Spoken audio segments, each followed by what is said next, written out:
بسم اللہ الرحمن الرحیم۔ اعوذ باللہ من الشیطان الرجیم، بسم اللہ الرحمن الرحیم۔ الحمد للہ رب العالمین والصلاة والسلام علی رسولہ الکریم وعلی اہل بیتہ الطیبین الطاہرین۔ عزیز ساتھیو، السلام علیکم ورحمۃ اللہ وبرکاتہ۔ ہم گفتگو کر رہے تھے وضع اور وضع کے قسموں کے بارے میں، اور وضع کی تعریف ہم کر چکے ہیں۔ آج کی ہماری گفتگو کا عنوان ہے وضع کی قسمیں۔ تو جب بھی ہم کسی چیز کی تقسیم بندی کرتے ہیں تو وہاں پر بعض اصول موجود ہے، اصول تقسیم موجود ہے، ان کو پیش نظر رکھنا بہت ہی ضروری ہے۔ تو پہلی چیز جو تقسیم کرتے وقت ذہن میں رکھنا ضروری ہے وہ یہی ہے کہ آپ کسی بھی چیز کی تقسیم کس بنیاد پر کر رہے ہیں، مقسم کیا ہے۔ مثال کے طور پر ہم اگر انسانوں کو ہم تقسیم کرتے ہیں تو ہم اس کو دو حصوں میں ڈیوائیڈ کر سکتے ہیں کہ انسان یا مسلمان ہے یا وہ غیر مسلم ہے۔ یہاں پر مذہب کے اعتبار سے ہم نے انسانوں کو دو حصوں میں تقسیم کیا۔ یا مثلا ہم یہ کہہ سکتے ہیں کہ کتاب جو ہمارے پاس موجود ہے، یا یہ کتاب دینی کتاب ہے، دینی معلومات پر مشتمل ہے، یا دینی معلومات کے علاوہ کسی اور موضوع سے اس کتاب کا تعلق ہے۔ یا انسانوں کو ہم ایک اور اعتبار سے، جنس کے اعتبار سے ہم تقسیم کرتے ہیں، میل ہے یا فیمیل ہے۔ شعبے کے اعتبار سے ہم لوگوں کو تقسیم کرتے ہیں، یا یہ استاد ہے، ٹیچنگ کا شعبے سے اس کا تعلق ہے، یا ٹیچنگ کے علاوہ کسی اور پروفیشن کے ساتھ یہ منسلک ہے۔ تو یہاں پر اسی طرح جو ہے وضع میں بھی ضروری ہے کہ جب ہم اس کی تقسیم کریں تو مختلف بنیادوں میں سے جس بنیاد پر ہم وضع کی تقسیم کر رہے ہیں اس بنیاد کو، اس مقسم کو پیش نظر رکھنا ضروری ہے۔ تو آج کے ہماری گفتگو میں معنی موضوع اللہ کے اعتبار سے ہم وضع کی جو تقسیم ہے وہ آپ کی خدمت میں پیش کریں گے۔ اب جب ہم نے کہا معنی موضوع اللہ، اس کا کیا مطلب ہے؟ اس کا مطلب یہ ہے جب بھی آپ کسی لفظ کو کسی معنی کے لیے مختص کرتے ہیں تو لفظ کا تصور بھی ضروری ہے اور معنی کا تصور بھی ضروری ہے۔ کیوں؟ اس لیے کہ مجہول مطلق پر ہم حکم نہیں لگا سکتے۔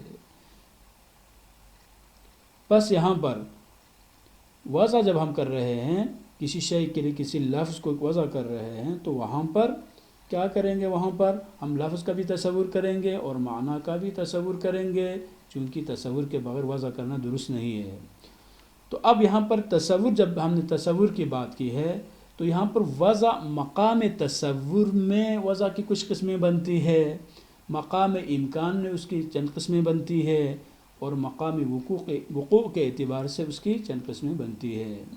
سب سے پہلے مقام تصور ہے، یعنی ہم وقوع و عدم وقوع، امکان و عدم امکان سے قاطع نظر اگر اپنی ذہنی طور پر اگر ہم اس وضع کو تقسیم کرنا چاہیں گے تو اس کی چار قسمیں بنتی ہے۔ پہلی قسم کیا ہے جی؟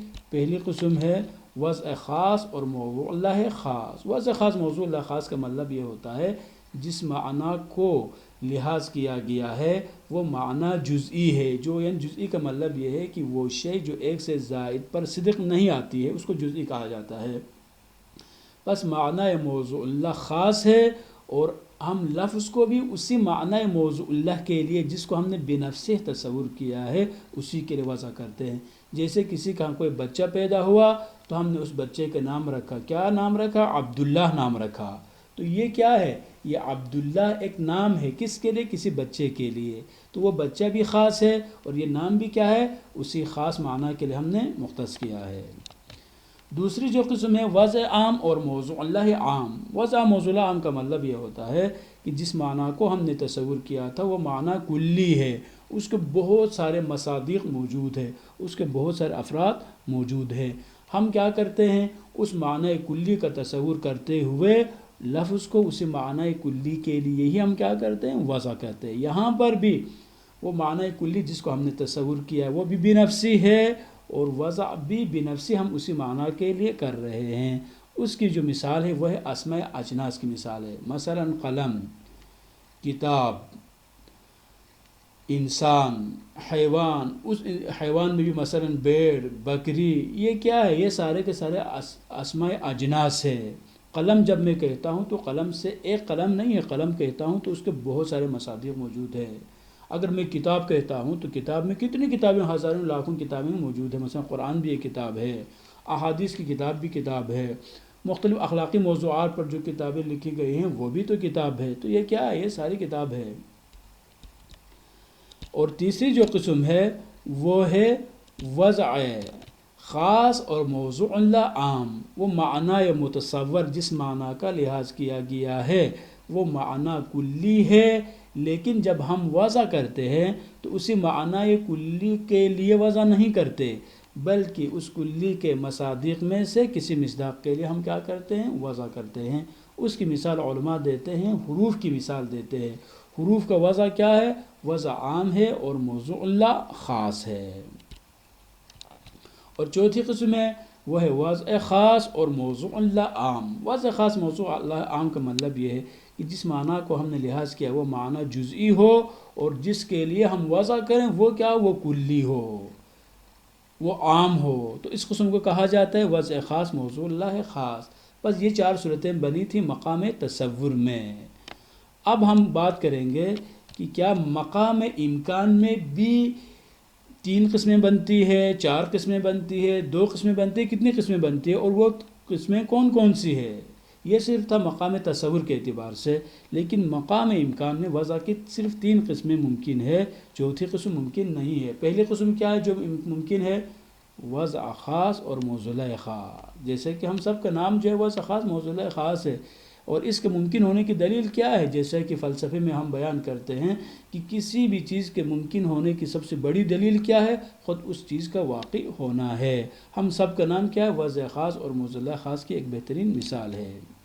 اور دوسری جو قسم کیا ہے جو ممکن ہے؟ وہ وضع عام موضوع عام ہے. اور یہ کائنات میں جتنے بھی جو اسماء اجناس موجود ہے وہ سب اسی وضع عام اور موضوع عام کی مثالیں ہیں. بیڑ، بکری، کتاب، قلم، کاپی، یہ سب اسی طرح ہی ہے. تو اس کے ممکن ہونے میں بھی کوئی مشکل نہیں ہے. اور تیسری قسم جو ممکن ہے امکان کے لحاظ سے، کوئی یہاں پر محالات عقلیہ میں سے کوئی محال عقلی لازم نہیں آتا، وہ کیا ہے؟ وہ ہے وضع عام اور موضوع اللہ خاص. یعنی عام کا میں تصور کروں، پھر اس عام کے بہت سارے مصادیق میں سے کسی مصداق کے لیے ہم اس لفظ کو مختص کریں، اس میں کوئی مشکل نہیں ہے. جیسا کہ مثلا کیا ہے؟ من کے بہت سارے معنی علماء نے ذکر کیے ہیں، ان معانی میں سے ایک ابتدا ہے. تو کیا ہے؟ ہم یہاں پر ابتدا میں ابتدائی کلی، ابتدائن کہاں سے، آغاز کہاں سے، اس کے تو بہت سارے مصادیق ہو سکتے ہیں. معنی کلی ہے اسلام آباد سے، راولپنڈی سے، ابتدا کتاب کی ابتدا، مثلا آغاز مثلا زندگی کا آغاز ہے. کیا ہے؟ تو ابتدا جو ہر چیز میں ممکن ہے، لیکن جب ہم فرض کرتے ہیں، جب ہم وضع کرتے ہیں اور جب ہم استعمال کرتے ہیں تو ہم کہتے ہیں قرأت الکتاب، مثلا میں نے کتاب کو پڑھا. کہاں سے؟ صفحہ نمبر 1 سے آخری صفحہ تک. یا میں کہتا ہوں مثلا میں کہتا ہوں سرت من اسلام آباد الی لاہور، میں نے اسلام آباد سے لاہور تک سفر کیا. تو یہاں پر آغاز کہاں سے ہو رہا ہے؟ اسلام آباد سے ہو رہا ہے، اور ختم کہاں ہو رہا ہے؟ لاہور ہے. تو یہاں پر کیا استعمال کرتے وقت ایک خاص موضوع کو ہم نے ذکر کیا ہے. اب ہم آگے بڑھتے ہیں مقامی وقوع میں کتنی صورتیں ممکن ہے. تو علماء فرماتے ہیں مقامی وقوع میں 2 صورتیں تو ہر حالت میں یقینی ہے، وضع خاص اور موضوع اللہ خاص، وضع عام اور موضوع اللہ عام. لیکن تیسری جو قسم ہے یہ وضع عام اور موضوع اللہ جو خاص ہے، اس کے بارے میں اختلاف موجود ہے. بعض علماء فرماتے ہیں یہ ممکن ہے اور اس کی مثال دیتے حروف کی مثال دیتے ہیں، لیکن بعض علماء فرماتے ہیں یہ ممکن نہیں ہے. اور حروف کے بارے میں ان کا یہ خیال ہے کہ وہاں پر بھی وضع عام موضوع اللہ عام ہے. اب یہاں پر ایک سوال جو آپ کے ذہن میں آ رہا ہوگا وہ یقیناً وہ سوال یہی ہے، یہ جو چوتھی قسم ہے یہ ممکن کیوں نہیں ہے؟ تو علماء فرماتے ہیں عام خاص کے لیے آئینہ بن سکتا ہے، لیکن خاص کبھی بھی عام کے لیے آئینہ نہیں بن سکتا. ہم معنی کلی کو تصور کر کے اس کے مصداق کو ہم اس کے لیے حکم وضع کر سکتے ہیں، اس کے لیے کوئی حکم لگا سکتے ہیں، لیکن کسی خاص جزئی کو ذہن میں رکھ کر کلی پر ہم حکم نہیں لگا سکتے. یعنی جزئی کو بما ہوا جزئی تصور کر کے حکم کلی ہم نہیں لگا سکتے. ہاں جزئی کو کلی تک پہنچنے کا ایک ذریعہ قرار دے دیں، پھر جزئی کے ذریعے کلی کو ہم تصور کریں، پھر حکم لگائیں تو کوئی حرج نہیں ہے. لیکن جزئی جزئی رہے اور کلی کلی رہے تو یہ جزئی کبھی بھی کلی کے لیے عنوان نہیں بن سکتی، خاص کبھی بھی عام کے لیے آئینہ نہیں بن سکتا۔ اسی لیے علماء فرماتے ہیں کہ وضع خاص موضوع لائق عام یہ ممکن نہیں ہے، یہ محالات میں سے۔ والسلام علیکم ورحمۃ اللہ وبرکاتہ۔ انشاءاللہ وضع کی مزید قسمیں موجود ہے، ان کے بارے میں ہم گفتگو کریں گے۔